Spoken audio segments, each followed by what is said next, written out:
Assalamualaikum warahmatullahi wabarakatuh. Halo anak-anak mahasiswa sekalian, bertemu lagi dengan Bu Rahma. Nah, untuk pertemuan kali ini kita akan membahas tentang pembelajaran berbasis multimedia. Sebab yang pertama yang akan kita bahas adalah multimedia. Nah, sebagaimana yang anak-anak ketahui, pada materi sebelumnya kita telah membahas mengenai jenis-jenis media seperti audio dan video. Nah, pada pembahasan kali ini kita akan membahas mengenai literasi dari multimedia.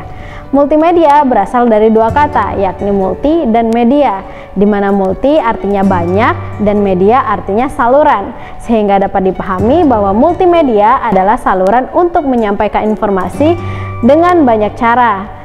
Agar dapat meliterasikan multimedia, maka siswa harus mengetahui dan menginterpretasikan media dari berbagai format, baik itu tulisan, video, audio, dan juga visual.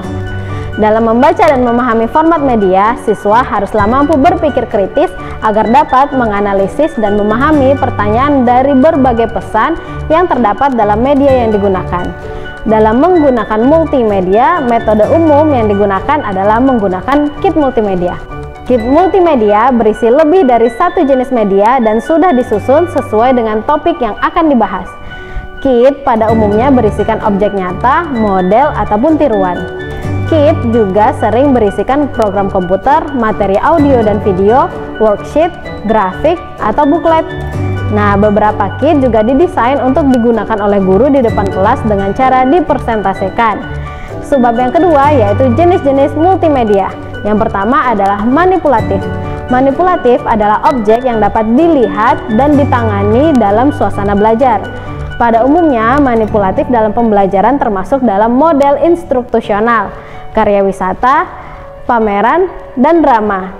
Manipulatif mampu menarik perhatian dan mendorong pembelajaran dengan cara memancing keingintahuan siswa. Terdapat 3 jenis manipulatif, yakni objek nyata, model, dan bentuk tiruan atau biasa disebut dengan maket. Kita masuk yang pertama, objek nyata. Objek nyata seperti koin, peralatan, tanaman, dan hewan, di mana sebagian besarnya mudah untuk didapatkan.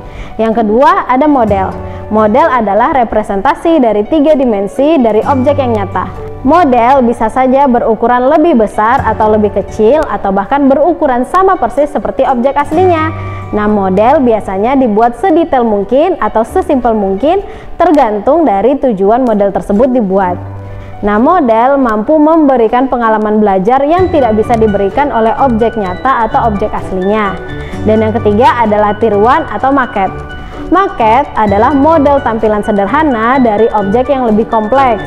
Nah, maket dibangun sebagai model kerja untuk menggambarkan operasi dasar perangkat nyata, di mana memungkinkan individu atau kelompok kecil untuk memanipulasi maket pada kenyamanan mereka dan bekerja dengan materi pembelajaran sampai siswa memahaminya. Nah, yang kedua, kita akan mempelajari tentang display surface. Dalam pembelajaran, terkadang guru perlu menunjukkan foto, gambar, grafik, ataupun poster kepada siswa untuk mempermudah pemahaman siswa. Maka, guru bisa menampilkan hal-hal tersebut dengan berbagai cara dan tidak hanya terfokus pada satu cara saja. Beberapa contohnya adalah menampilkan melalui papan tulis, papan pengumuman, papan magnet, ataupun flip chart. Yang ketiga, pameran. Pameran adalah kumpulan dari berbagai objek dan visual yang dirancang untuk membentuk satu kesatuan yang terintegrasi untuk tujuan instruktusional atau tujuan pembelajaran. Setiap visual, objek nyata, model, ataupun tiruan dapat diikutsertakan dalam pameran. Nah, pameran menyediakan format tampilan yang menggabungkan berbagai bahan seperti benda nyata dan model secara bersamaan. Bagaimana guru akan menampilkan materi tergantung pada sejumlah faktor, di antaranya tingkat kognitif siswa, sifat objek, dan juga tujuan pembelajaran, dan tentu saja ketersediaan dari berbagai tampilan dalam pameran tersebut. Nah, sebab ketiga adalah meningkatkan pembelajaran dengan multimedia. Nah, seperti yang kita ketahui, begitu banyak jenis media yang dapat menjadi pilihan guru dalam melakukan pembelajaran. Secara teknis perlu dipahami bahwa penggunaan media haruslah berfungsi sebagai alat bantu untuk memudahkan siswa memahami materi pelajaran yang disampaikan, sehingga media yang dipilih haruslah relevan dengan konten dan konsep materi pelajaran. Jika memang dalam pembelajaran guru merasa lebih cocok menggunakan media sederhana, tidak perlu dipaksakan menggunakan media yang berbasis teknologi informasi dan komunikasi. Namun, penggunaan media berbasis TIK kecenderungannya akan lebih familiar di kalangan siswa karena sesuai dengan perkembangan zaman, dan tentu mereka akan sangat menyukai pembelajaran yang dikemas menggunakan media berbasis TIK. Pemanfaatan media yang sesuai dengan kondisi siswa akan sangat mempengaruhi keberhasilan proses pembelajaran dan menjadikan pembelajaran lebih bermakna.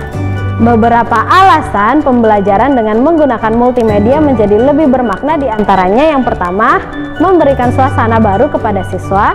Yang kedua, memberikan tampilan yang asing sehingga menarik sifat keingintahuan siswa. Yang ketiga, memberikan tampilan nyata dari hal-hal yang abstrak. Yang keempat, memungkinkan untuk mengaktifkan lebih banyak indera selama pembelajaran berlangsung. Sebab yang keempat, pembelajaran berbasis multimedia.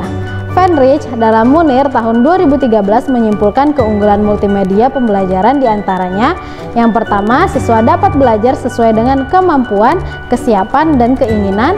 Yang kedua, siswa belajar dari tutor yang sabar seperti komputer yang menyesuaikan diri dengan kemampuan siswa. Yang ketiga, siswa akan terdorong untuk mengejar pengetahuan dan memperoleh umpan balik yang seketika.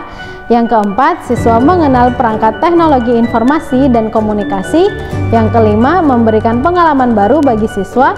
Yang keenam, mengikuti perkembangan ilmu pengetahuan dan teknologi. Nah, selain keunggulan, tentunya multimedia juga memiliki beberapa kekurangan. Nah, kekurangan multimedia yang diutarakan oleh Elista tahun 2013 adalah yang pertama, desain yang buruk menyebabkan kebingungan dan kebosanan. Yang kedua, tuntutan terhadap spesifikasi komputer yang memadai.